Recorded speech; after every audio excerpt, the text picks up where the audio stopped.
वो हदीस याद कीजिए जहाँ गरीब के मैदान में पैगंबर इस्लाम दुआ करते हैं, अल्लाहुम्मा वालिमन बररा वालिमन आगा वंसुर मन नसरा वफ़दुल मन फररा। ए परवरदिगार उसे दोस्त रख जो अली को दोस्त रखे, उसे दुश्मन रख जो अली को दुश्मन रखे, उसकी मदद कर जो अली की मदद करे, उसे रुस्वा कर दे जो अली को रुस्वा करने की कोशिश करे। हम तो बस इतना जानते हैं कि नबी की दुआ रायगा नहीं होती।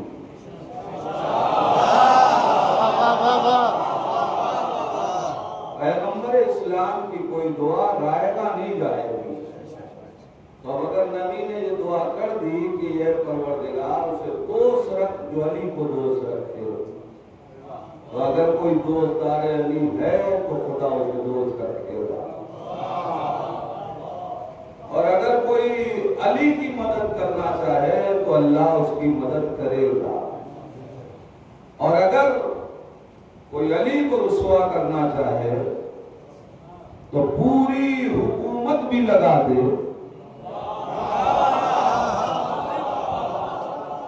चाहे इजमा के साथ आए चाहे शूरा लेके आए, जो अली को रुस्वा करना चाहेगा वो कभी इज्जत नहीं पा सकेगा। तो ये भी दुआ ये हदीस है, हुसैन मिन्नी व अना मिनल हुसैन अहब्बल्लाहु मन अहब्ब हुसैना। हुसैन मेरा मुझसे, मैं हुसैन से। ऐ परवरदिगार उसे दोस्त कर तो हुसैन को दोस्त रखे। अलीउन माल हक वल हक मा अली, अली हक के साथ है, आप अली के साथ। अल्लाहुम्मा अल्लाह ऐसे कहा ये परवरदिगार हक को उधर मोड़ दे जिधर अली हो। अजीब लफ्ज़ है, हक को उधर मोड़ दे, इसका मतलब हक के लिए मेयार अली है।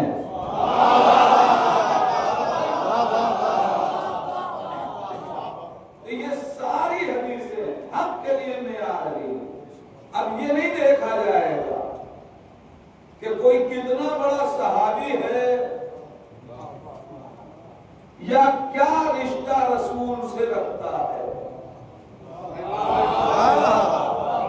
अगर अली के मुखालिफ है तो हक के साथ नहीं हो सकता, और जो भी किसी नाहक के साथ हो वो खुद बातिल हो जाएगा। एक सलवात पढ़े मोहम्मद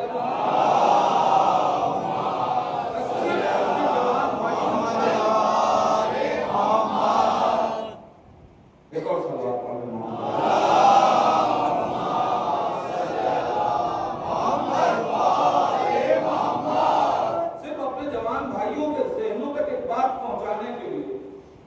ये दुआया हदीस है जिसमें मुखातब खुदा है, मासूम खुदा से कलाम कर रहा है। ये हदीस भी इमाम की जिसमें आप अपना हदफ इनकलाब बयान कर रहे हैं, उसमें भी मुखातब खुदा को करार दिया है, पैगाम अवाम तक पहुंचाया है। अल्लाहुम्मा इन्नका तअलम, एक परवरदिगार तू जानता है। जी चाहता है दस्ते अदब जोड़ के कहूं मौला ये खुदा से क्यों कह रहे हैं कि हमने करबला क्यों बनाई। इन लोगों को बताइए ना जिनके दौर में आप करबला बनाने जा रहे हैं, इनसे कहिए कि हम करबला इसलिए बना रहे हैं। इमाम आवाज देंगे, पहली बात तो यह है जिन्हें रिसालतों पे शक रहा तो हमारी बात पे क्या यकीन करेंगे। अगर हम कह भी दें तब भी ये समझेंगे कि दिल में कुछ है, जबान पे कुछ है, लिहाजा इनको क्यों खिताब करूं और इनको गवाह क्यों बनाऊं। अब बना भी नहीं सकते इनको गवाह, इसलिए कि ये हमारे अमल के गवाह नहीं है। हमें इनके अमल पे गवाह बना के भेजा गया है, तो हम इनको गवाह कैसे बनाएं? हमने उसे गवाह बनाया है कि जो दिलों के हालात से वाकिफ है। परवरदिगार तू जानता है कि हुकूमत के लिए करबला नहीं बनाई। अब लाख कोई कलम रगड़ा करे कि हुसैन ने हुकूमत के लिए करबला बनाई है, लेकिन इमाम आली मकाम का कौल बताएगा कि करबला हुकूमत के लिए नहीं है। फिर किस लिए? वलाकिन नरअल मआरिब बिहा, हमने करबला इसलिए बनाई ताकि तेरे दीन की कदरों को बुलंद किया जाए। इसका मतलब यह है कि जितनी चीजों को वैल्यू दीन ने अता की है, उन सारी कदरों की मुहाफिज है करबला। अज़ीज़ाने ईमान, जितनी चीजों को दीन ने कदरें अता की, उन सारी कदरों की मुहाफिज का नाम है करबला। अब जिसे करबला से दुश्मनी है, जिसे करबला से दुश्मनी है, वो अपने दौर का अब रहा होगा। मुझे तो कहना था, मैंने कह दिया, लेकिन मैं अपने जवान भाइयों तक बात पहुंचाऊं। याद रखिए, खुदा ने कदरें अता की, और ये भी याद रहे कि जिसे दीन ने कदर अता की है, इमाम बात उसकी कर रहे हैं। जिसे दुनिया ने वैल्यू अता की है, बात उसकी नहीं है, इसलिए कि दुनिया दो रोजा है, लिहाजा इसकी दी हुई कदर भी दो रोजा होती है। दुनिया की कोई बिसात नहीं है, कोई हकीकत नहीं है, जो खुदा ने कदर अता की है। मैं जिस नतीजे तक ले जाना चाहता हूं, खुदा ने कदर अता की है, तो खुदा ने किन चीजों को कदर अता की? तो एक घर अल्लाह ने बनवाया और उसने ऐलान कर दिया कि हमने ये घर बनाया।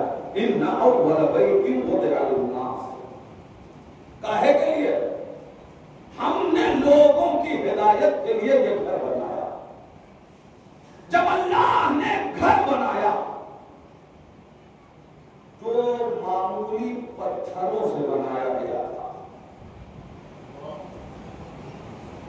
उसके मुकाबले में दुनिया ने एक घर बनाया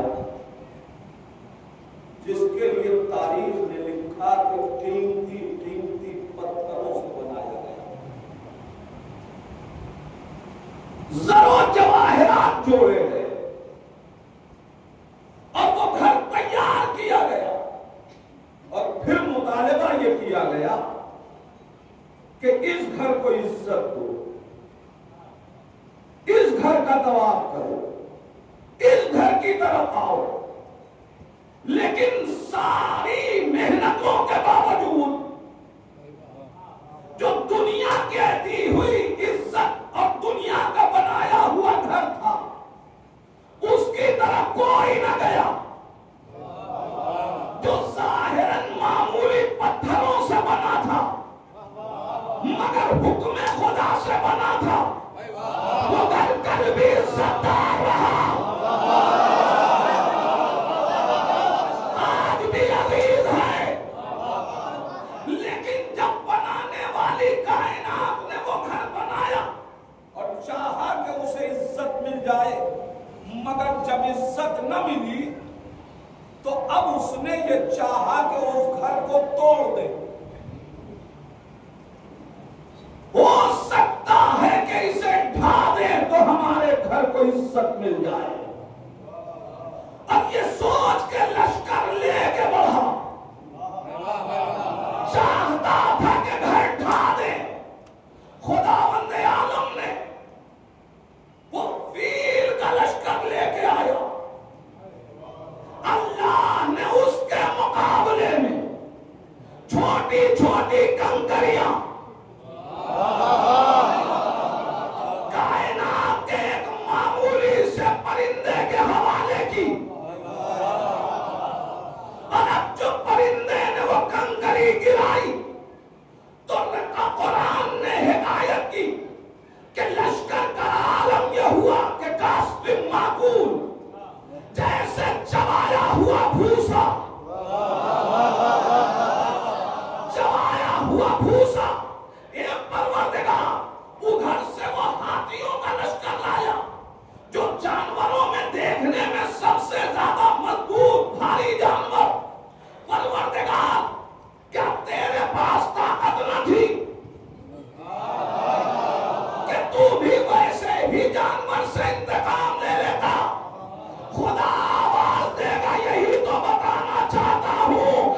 ताकत कुछ नहीं है।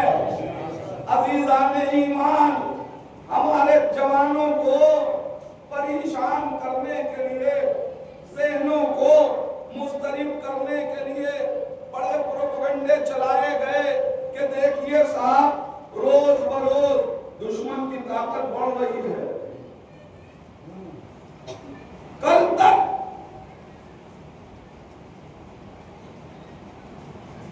जो भी इनका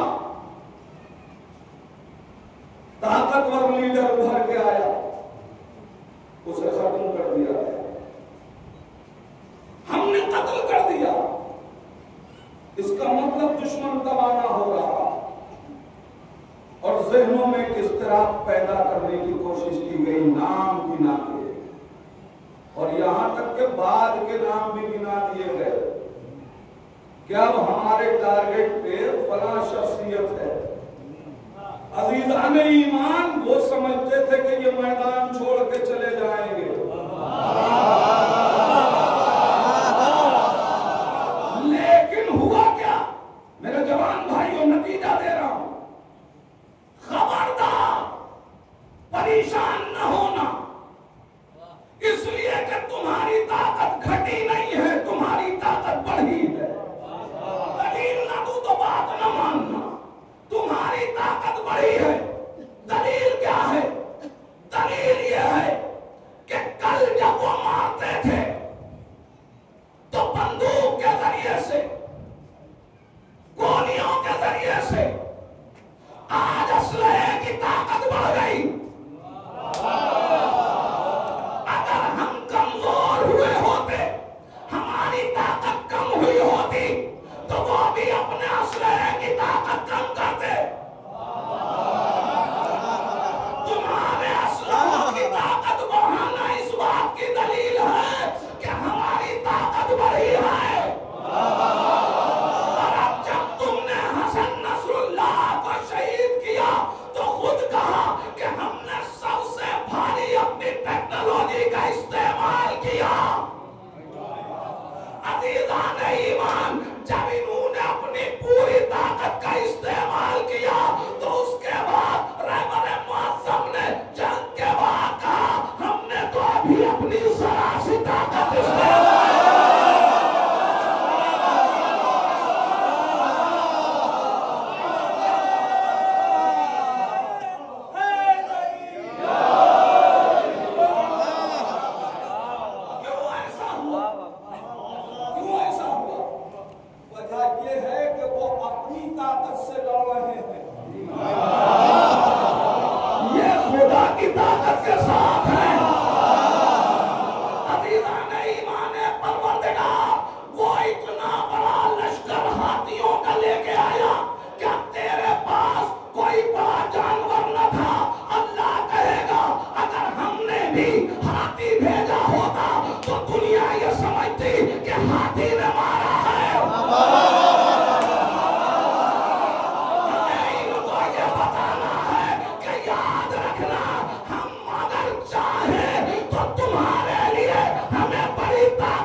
लेकिन अजीज़ान ईमान बाद में की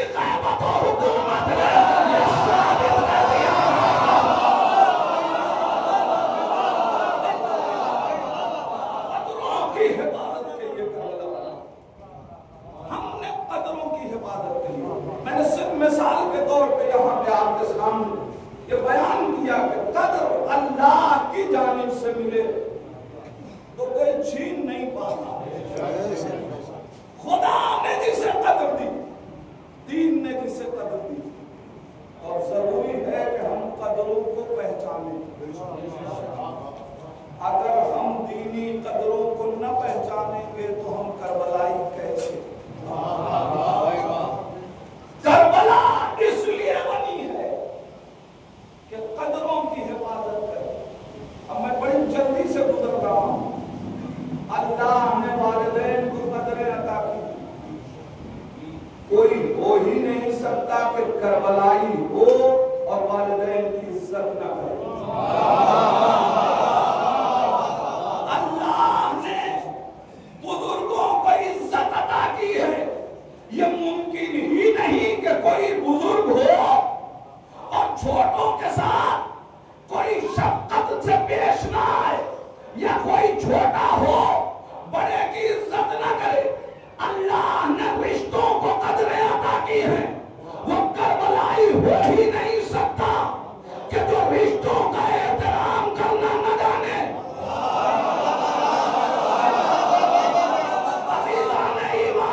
जितनी चीजों को अल्लाह ने कदरें अता की हैं, वो सारी चीजें करबला उसकी हिफाजत कर रही है। मैं जिस मंदिर तक आना चाहता था, मैं लफ्जों के जरिए से आपके ज़हनों को वहां तक लाया।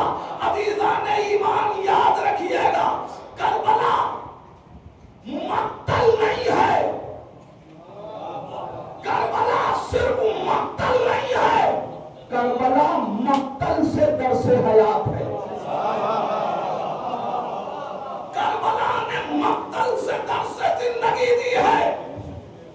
अज़ीज़ान ईमान, रिश्तों की हिफाजत, रिश्तों की कदरें हमें करबला ने सिखाई। इसलिए कि दीन को कदरें दी। अब आप तारीख पढ़िए तो आपको मालूम होगा। आपको समझते रहे, मौसम अपना काम करेगा। एक सलवार पहनो।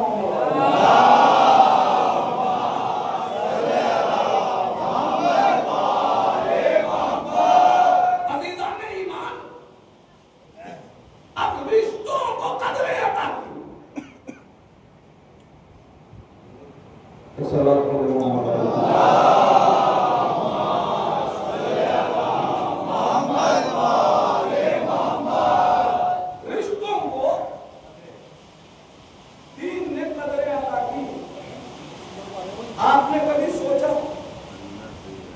इमाम आली मकाम से इमाम का सर मांगा गया, मौला सर दे दीजिए या बैत कर दी। इमाम आली मकाम को बैत करनी न थी, सर देना था। तो हुसैन तन्हा करबला में क्यों नहीं आए?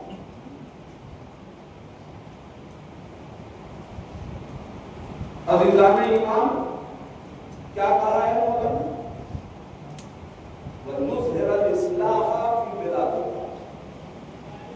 हमको इस्लाह करनी है तेरे शहर।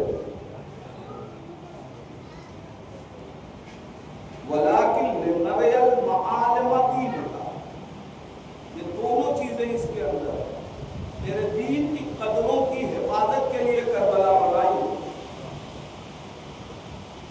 अज़ीज़ान ईमान, याद रखिएगा, और रिश्ते तो कायनात में जन्म ले चुके थे,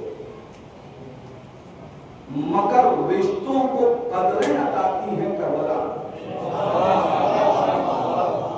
मैं दलील ना दूं तो बात ना मानो। ये बात सिर्फ हम नहीं कह रहे, गुरु नानक से किसी ने कहा, गुरु नानक ने किसी से, अपने मुरीद से, अपने मानने वाले से कहा कि हुसैन की मजलिस में जाया करो। उसने कहा इमाम हुसैन तो हमारे लीडर नहीं, तो हम क्यों जाएं? गुरु नानक ने पूछा, हम तुम्हारे रहनुमा हैं? कहा का फिर हम तुमसे हुक्म दे रहे हैं कि जाके अपनी बहन से शादी करो। उसने कहा आप हमारे रहनुमा तो हैं, मगर हम ये काम कर नहीं सकते। कहा क्यों? कहा इसलिए कि मेरा ज़मीर मुझे इजाजत नहीं दे रहा। जवाब सुने गुरु नानक का। उन्होंने कहा नादान, जिसे तू अपने ज़मीर की आवाज कह रहा है उसी का दूसरा नाम हुसैन है।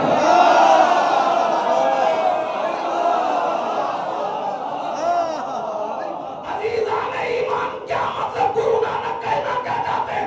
गुरु नानक बताना चाहते हैं कि याद रखो, अगर हुसैन न होते तो आज तुम्हें पता न चलता कि बीवी में और फूफी में क्या फर्क है।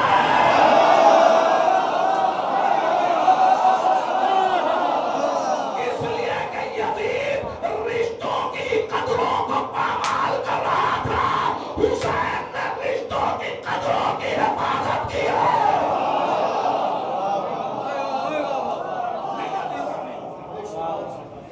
आइए देखिए कितने रिश्तों को हुसैन किस लिए करबला बना रहे। वो वसीयतनामा पढ़ लीजिए। आपने क्या फरमाया?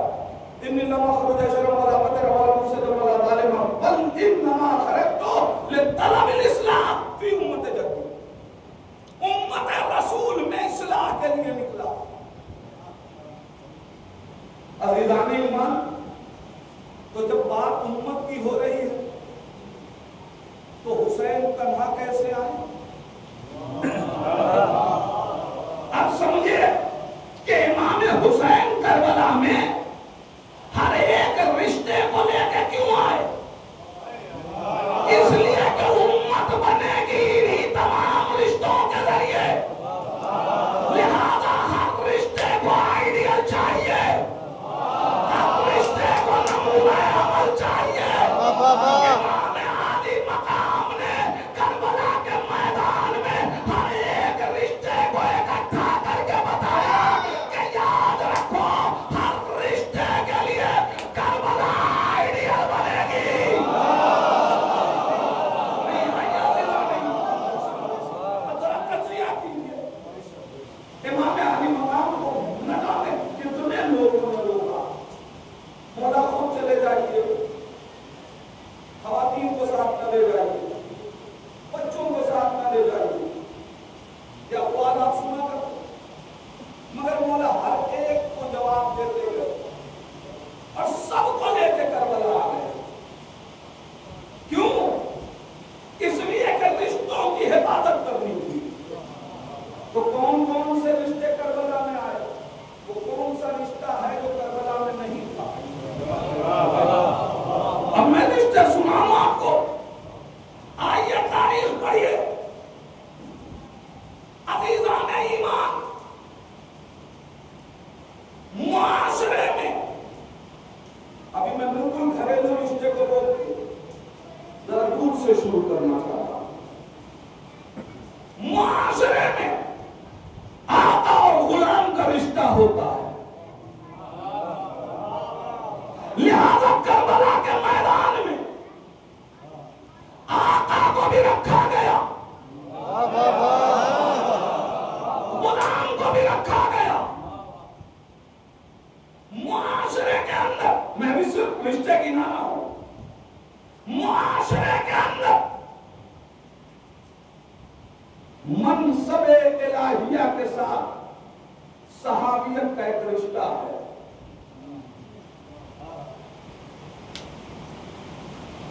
ये इतना मुकद्दस रिश्ता था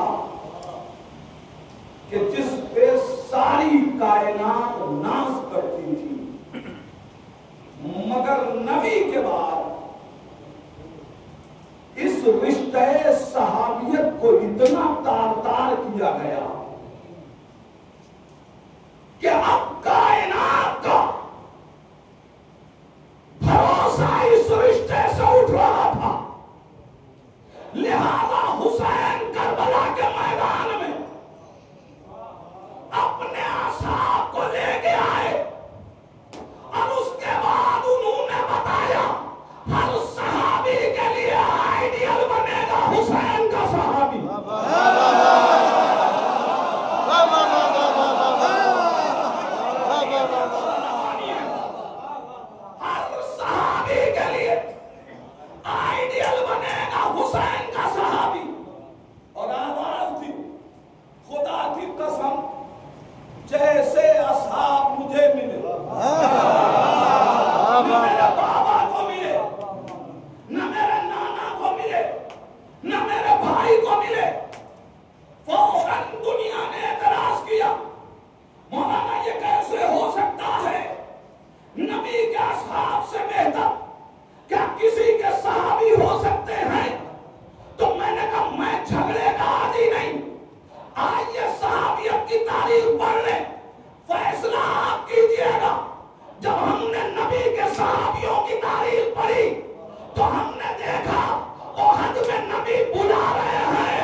सबसे जीरा करने हैदर, सबसे आला सबसे बेहतर,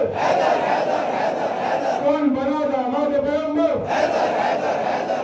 सबसे आला सबसे बेहतर, जोर से बोलो सब ये मिलकर, कौन है वो फातिह खैबर, कौन हमारा शाफिए महशर, नारे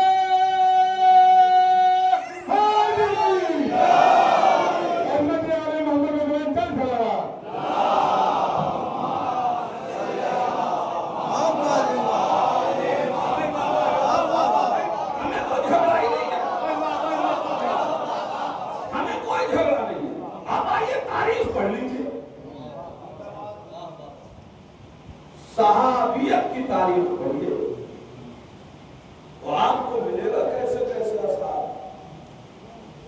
अज़ीज़ाने ईमान, एक जंग है,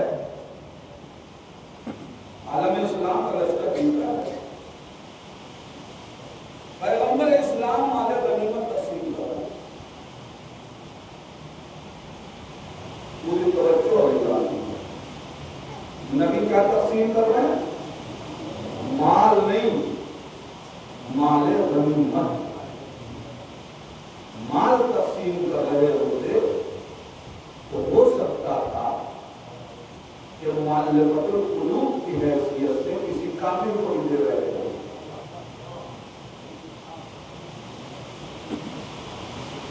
मगर माले गनीमत तकसीम कर रहे।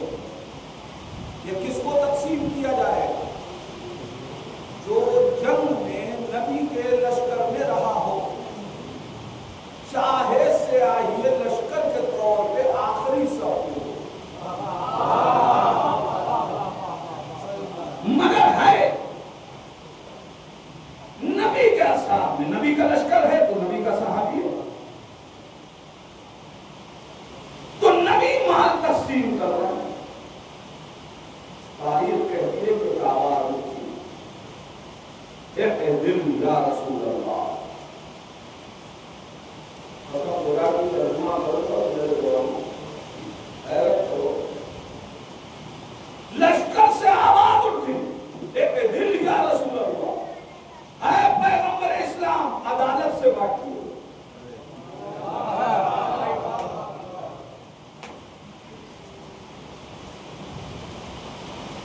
आप बताइए कौन कह रहा? कोई काफिर कह रहा है? हाँ, ये अलग बात है कि कहने वाला काफिर हो गया। मैं क्या कह रहा हूं, नहीं कहा। जिसने ये कहा वो काफिर हो गया, इसलिए कि रिसालत को अगर आदिल नहीं मानता तो मुझे कहने दीजिए ना भाई, जिनके अकीदों में रिसालत आदिल न हो वहां खिलाफत में अदालत कहां मिलेगी?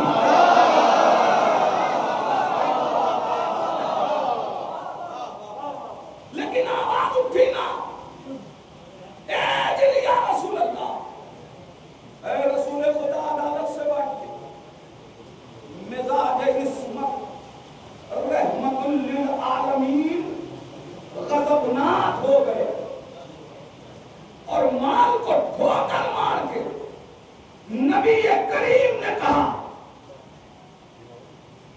कि अगर मैं अदालत नहीं बरतूंगा तो कौन बरतेगा? अज़ीज़ाने ईमान, अब गौर कीजिए, मियां जो नबी से एक जरा से माल के लिए लड़ जाए,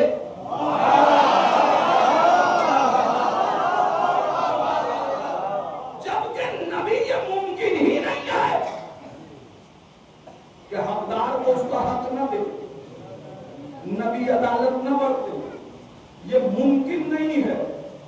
तो जिससे जरा सा माल नबी का दिया हुआ किसी को बर्दाश्त ना हो, उससे पूरा बागे फिदक क्या बर्दाश्त होगा? अज़ीज़ाने ईमान, मगर तारीख ने लिखा कि सहाबियत की बदन से आवाज उठी, ए दिल या रसूल अल्लाह,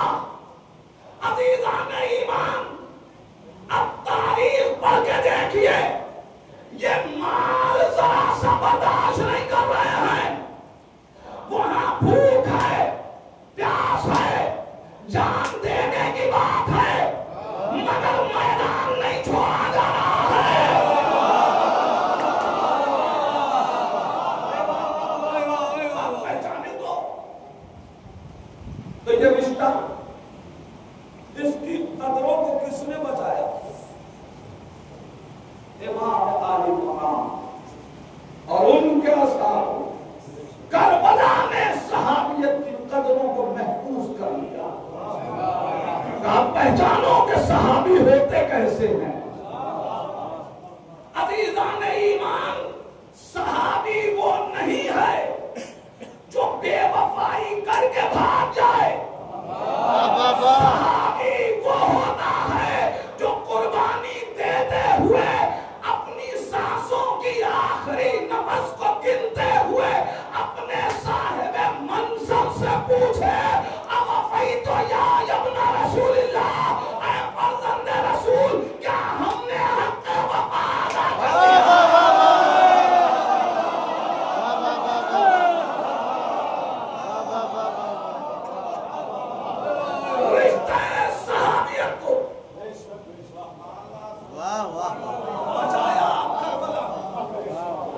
आइए और आगे बढ़े। कसम खुदा की, कायनात किसी को दोस्त बताया करे, किसी को कहे कि ये यार है, लेकिन दोस्ती का हक अदा करने के बाद दोस्त दोस्त कहलाता है। इतनी बेवफाई हुई थी कि लोगों का एतबार दोस्ती से उठ गया था। करबला के मैदान में हबीब ने हक़ दोस्ती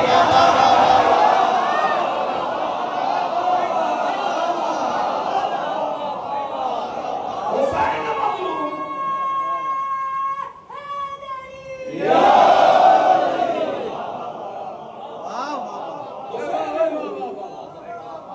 करबला में कदरों को बचा रहे।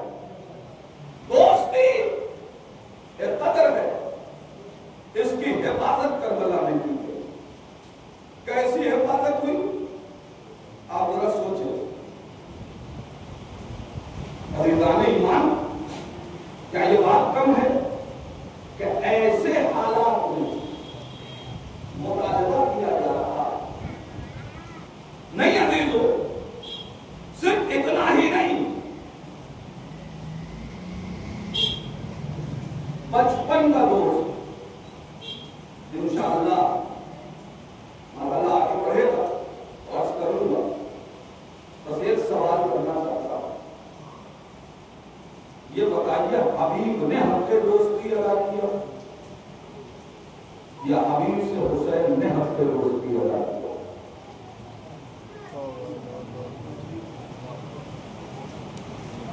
आप सब कह रहे हैं कि हबीब ने जितना हक़ दोस्ती हबीब ने अदा किया है, उससे कहीं ज्यादा हक़ दोस्ती हुसैन ने अदा किया। दलील दूं? हबीब दोस्त थे हुसैन के। जब भी शहीद होते, जब भी दुनिया से जाते, मोहब्बत अहले बैत पे जाते, लेकिन ये हक़ दोस्ती हुसैन ने अदा किया कि शुहदा के लश्कर में शामिल कर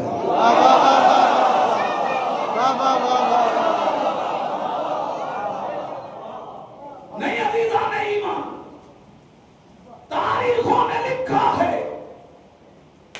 कि जब भी हबीब बज़्म हुसैन में आते थे, और तारीख न भी लिखे तो मंजर यही कहता, जब आते थे तो सलाम करते थे और जब जाते थे तो सलाम करते थे। यह हबीब का हक़ मारिफत था।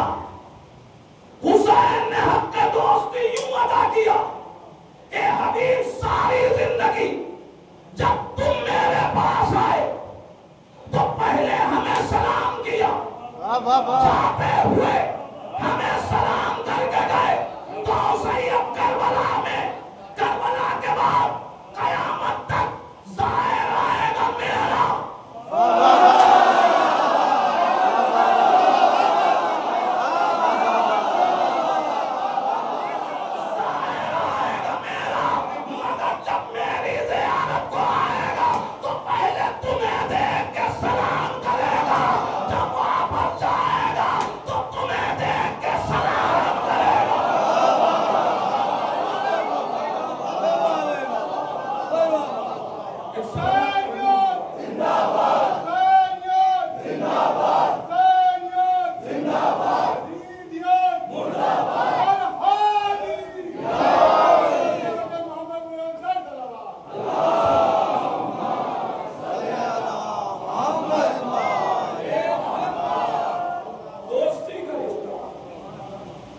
हुसैन ने करबला में उसे कत्ल किया। अब कयामत तक इस दोस्ती के एतबार का नाम है हबीब। और अजीज़ान ईमान, रिश्ते अब अपने घरों में आ गए। जितने रिश्ते सोच सकते, अगर हर रिश्ता करबला से किरदार न दे, और अब मैं सिर्फ रिश्तों का नाम दूंगा, अगर किरदार करबला से बोले तो फिर मानिएगा कि कदरें करबला में आता है।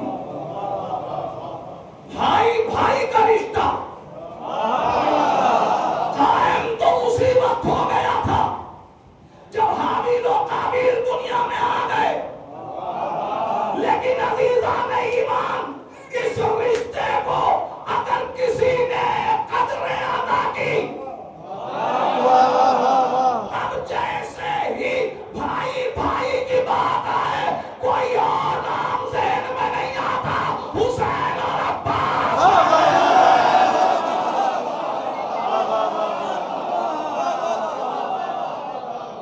इसका मतलब यह है कि रिश्ते को कदरें करबला में आता। अजीज़ान ईमान, बेटी और बाप का रिश्ता करबला से पहले भी ये रिश्ता था। इज्जत भी बेटियों को इसी घराने में दी थी।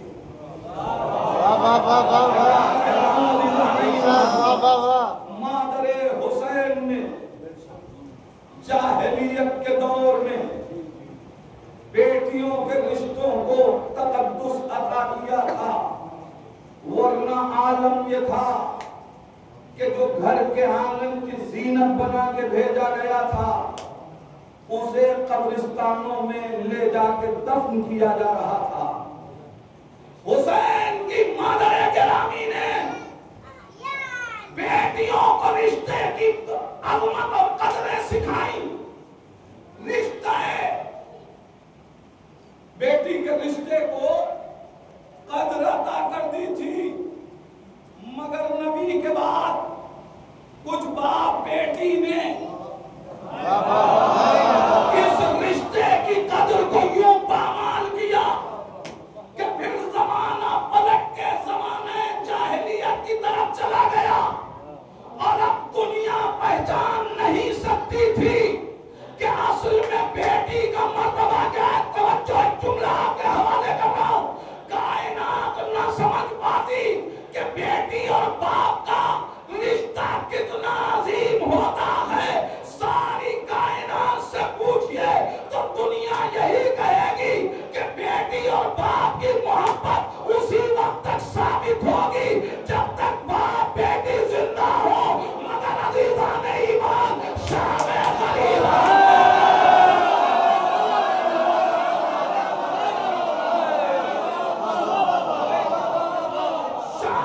ग़रीबा में बेटी ने कटी हुई गर्दन के एक लाश ने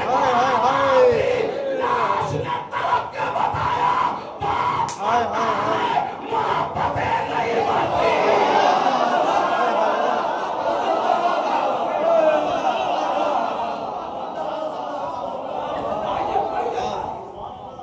मैं फिर पलट के आऊंगा, लेकिन अभी आगे बढ़ रहा हूं। औलाद और मां का रिश्ता कदरें करबला ने दी। मां कैसी होनी चाहिए ये भी करबला ने बताया।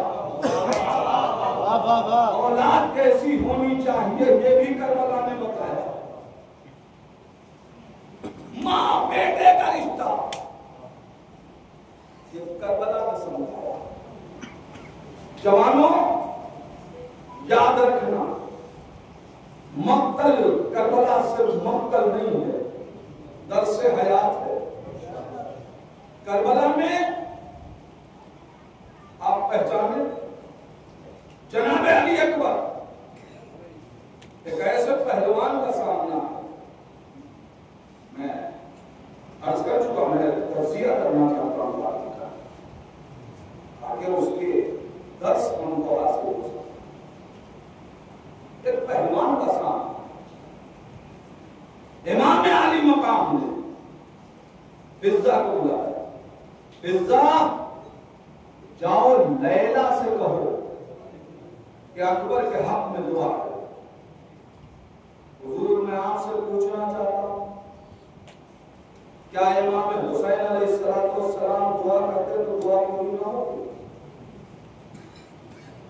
अरे जिसकी दुआ राहिब को 7 बेटे अता कर सकती है, क्या उस हुसैन की दुआ मक्तल से अली अकबर को खैमे में नहीं पलटा सकती?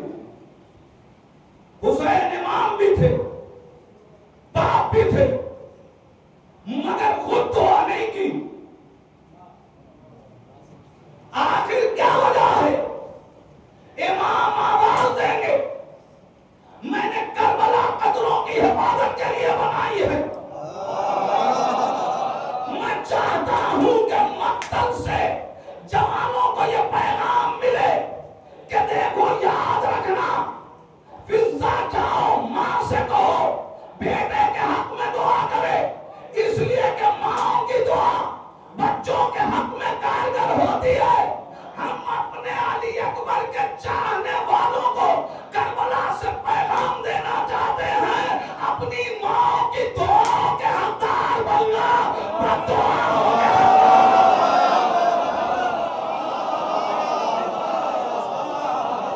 रिश्तों को कदरें अता की गई करबला।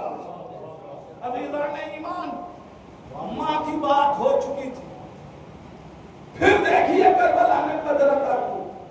जिस वक्त जनाब अली अकबर को जाना था मक्तल में, जिहाद के लिए इज़्न किसकी शर्त है? किसका शर्त है? किसकी इजाजत शर्त है? वक्त के मासूम इमाम की इजाजत से जिहाद में जाया जाता है। अली अकबर बाप के पास आए मगर ज़ैनब के पास भेजा, इसलिए कि पालने वाली का भी तो एहतराम बताना है।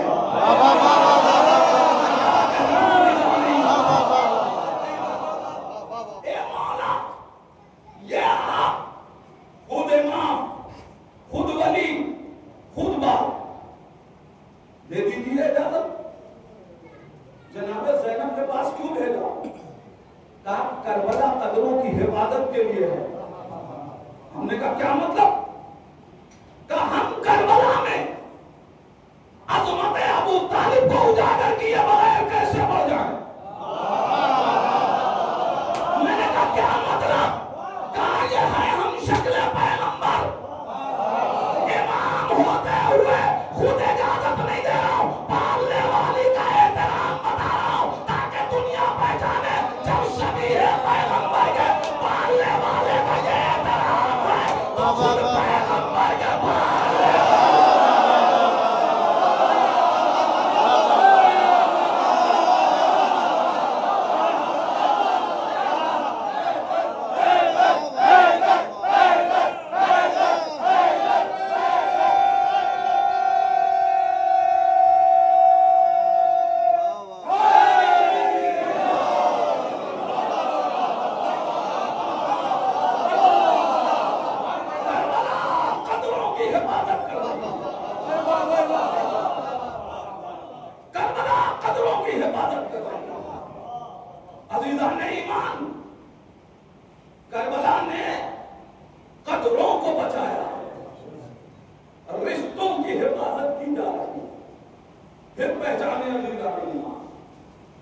करबला किस तरीके से कदरों की हिफाजत करे।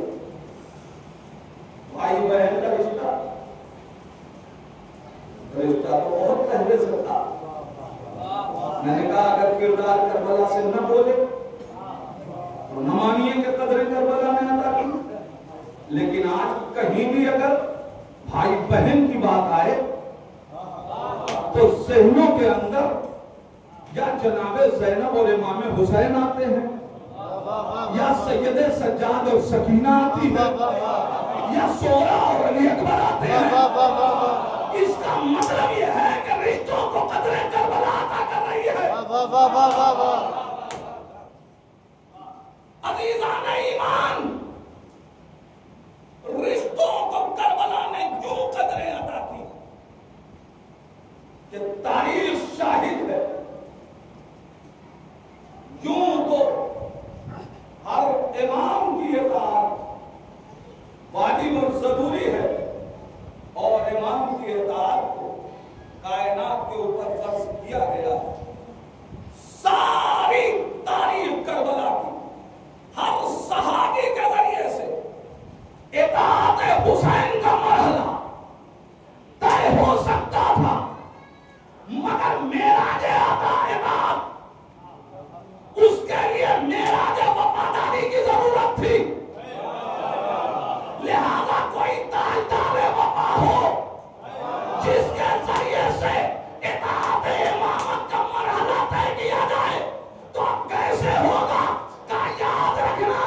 सबको मैदान में भेजा जाएगा तो तलवार दे के भेजा जाएगा, अब्बास को भेजा जाएगा बगैर तलवार के।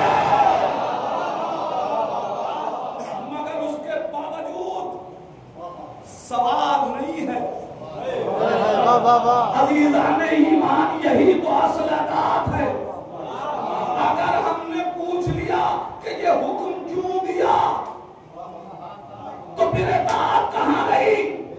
फिर तो आपने मतलब समझने के बाद अमल किया। अज़ीज़ान ईमान, इताअत कहते ही उसको है कि जहां कोई सवाल की गुंजाइश ना हो। सारी दुनिया 1400 बरस से आज तक सवाल कर रही है कि गाजी को तलवार क्यों न दी, मगर जिस गाजी को तलवार का धनी अली ने बनाया था, उस गाजी ने नहीं पूछा कि मैदान में बगैर तलवार के कैसे।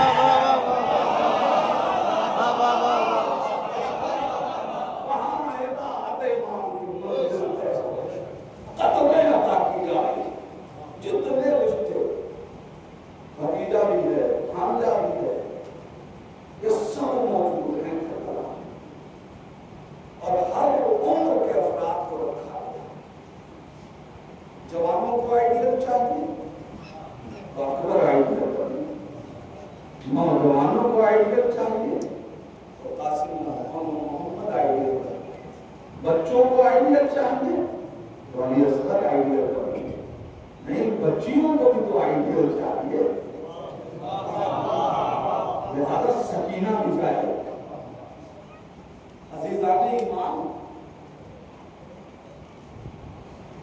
कसम खुदा की हमारे पास किरदारों की कमी नहीं है। हमें तो किसी को आइडियल बनाने की जरूरत ही नहीं। बस एक जुमला और कह के मसाइल की मंजिल ना। जनाब सकीना 4 बरस की बच्ची है, जो गोहर बाबा ने पहनाए थे वो छीने गए, और उसके साथ चादर भी छीनी गई। मगर बच्चियों का रुझान, और वो भी जिसका बाप खुद पहना के गया, और वो गोहर छिन जाए। पूरी तारीख करबला पढ़ के देख लीजिए कि जनाब सकीना ने करबला से लेकर शाम तक अपनी फूफी से एक बार भी न कहा कि जालिम से कह के मेरे गौहर दिला दीजिए, मगर मुताद्दिद बार जनाब सकीना ने ये जरूर कहा है कि फूफी अम्मा शिव से कह के मेरी चादर दिला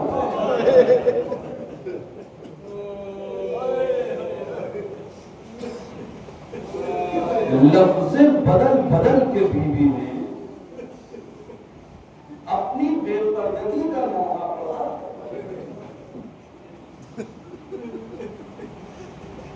आवाज दी है सकीना, तो अम्मा आप लोगों के तो बाल बड़े, आप अपने बालों से अपने चेहरों का पर्दा कर रहे हैं, तो अम्मा मेरे तो बाल भी छोटे। दादा ने मामी मजबूर खुदा आपको किसी को कम न उतारे। ये अय्याम अहले हरम के कैद होने के अय्याम। अदादारों कौन सकीना, खुदा न करे किसी के बाप का साया उड़ जाए, घर में बड़ा भाई हो और छोटी बहन हो, तो जब बाप दुनिया से चला जाए और छोटी बहन तड़प के रोती है ना, तो भाई ये आगे बढ़ के गले लगा के कहते हैं, बहन अभी तुम्हारा भाई सलामत है। अल्लाह रे गुरबते सैयदे सज्जाद, सिर्फ बहन रो नहीं रही है, तमाचे खा रही है, मगर सैयदे सज्जाद अपनी बहन को गले भी नहीं लगा सकते।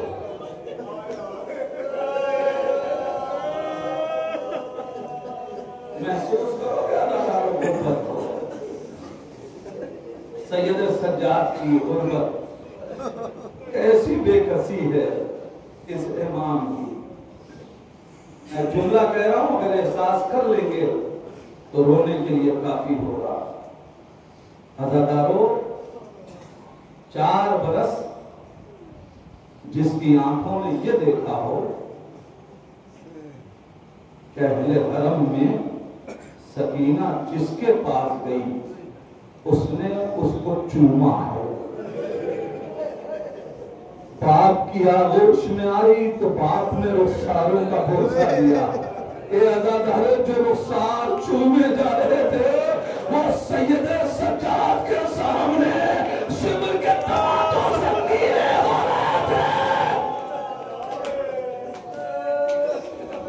सैयदे सज्जाद देख रहे थे, बहन तमाचे खाएगी। खुदा आपको किसी का ना लाए। मैंने कहा गोशवारे हुसैन ने पहनाए थे और ये गोशवारे छीन दिए गए। तारीख पढ़िए अदाकारों, मक्तल कहता है जिस वक्त खैमों में लूट मची थी, सबकी चादरें छीनी जा रही थी, जिस वक्त इस 4 बरस की बच्ची की चादर छीनी गई और 2 चमकते हुए गौहर बच्ची के कानों में शिमर को नजर आए, तारीफ कहती है शिमर आगे बढ़ा, बच्ची सहम के पीछे हटी। एक मरतबा शिमर और आगे बढ़ा तो बच्ची ने आवाज दी, शिमर हम आले मोहम्मद हैं, हमें हाथ न लगाना। ए जालिम जो मांगेगा वो सकीना तेरे हवाले कर देगी। बहुत दर्दनाक मुसीबत है। ए जालिम हम अहले हरम हैं, हमें हाथ न लगाना, हम आले मोहम्मद हैं, हमें हाथ न लगाना, जो मांगेगा वो दे दूंगी। जैसे ही इतना सुना शिमर ठहर गया, कहता सकीना ए बच्ची जो मांगूंगा दे दोगी? कहा जो मांगेगा वो दे दूंगी। शिमर कहता है ये अपने कानों के गौहर मेरे हवाले कर दो। सुनो ज़रारो, बच्ची के 2 हाथ अपने कानों तक गए और फिर हाथ नीचे आ गए। शिमर कहता है अरे बच्ची तूने तो वादा किया था कि जो मांगूंगा दे दोगी, तो फिर ये गौहर मुझे उतार के दिए क्यों नहीं? सुनोगे अज़ादारो, बच्ची ने कहा ए जालिम मैं क्या बताऊं, ये गौहर मुझे उतारने नहीं आते। मेरे बाबा ने अपनी आगोश में बैठा के ये गौहर पहनाए थे। जालिम मुझे उतारने नहीं आते। अरे शिमर के मजबूर शिमर ने तो आज लिया।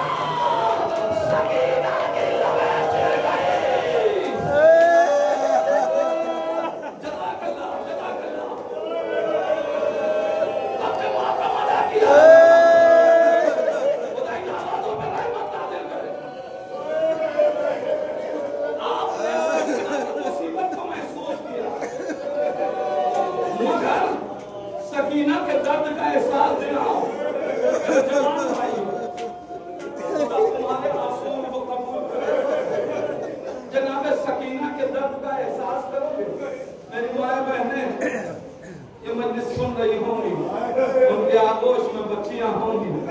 दिल दुख जाए तो अपनी बच्चियों के हक में सकीना के सदक़े में दुआ कर लीजिएगा। ए अदादारों, क्या लिखा तारीख में? शिम्र ने बच्ची के कानों से गौहर छीन लिए। सकीना के दर्द का एहसास करो।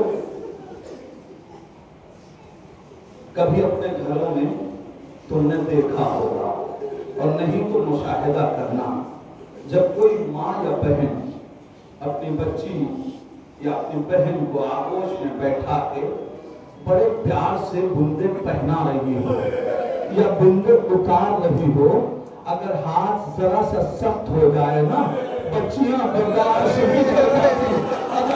क्या सुन रहे हो? शिमर ने गोशवारे उतारे नहीं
बुझाना चाहता था, मगर हमीद कहता है कि बच्ची सहम के पीछे हट गई।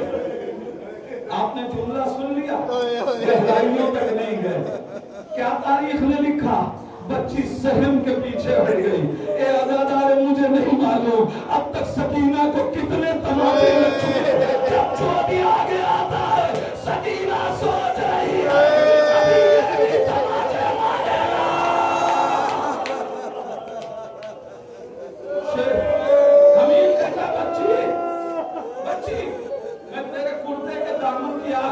के लिए आया। बच्ची ठहर गई, मैंने कुर्ते के दामन की आग बुझा दी। अदादारों, बच्ची ने बड़ी समाजत भरी निगाह से मुझे देखा। मैं समझ गया कुछ पूछना चाहती है। मैंने कहा, बच्ची क्या पूछना चाहती है? कहा, पहले इतना बता, तू उनमें से है या हम में से?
मेरे अल्लाह जिनके वालिदैन सलामत हैं उन्हें सेहत और सलामती और तुल उम्र अता फरमा।